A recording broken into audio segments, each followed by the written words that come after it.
ที่คร่ำกลางน้ำเวียนวนลอยล่องกลางชนไม่พ้นทนไป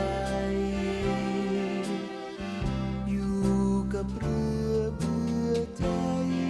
ออกเดินทะเลเร่ไปอยู่ห่างไกลกลางสายชนมองน้ำตรงหน้าจรดฟ้าไกลไกล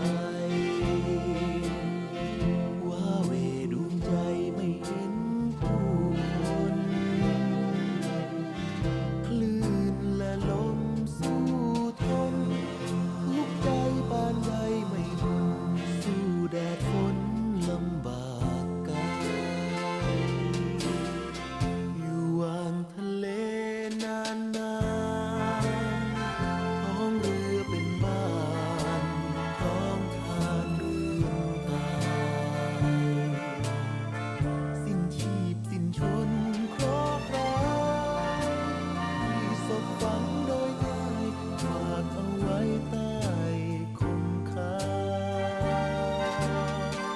เพียงเห็นริมฝั่งสักครั้ง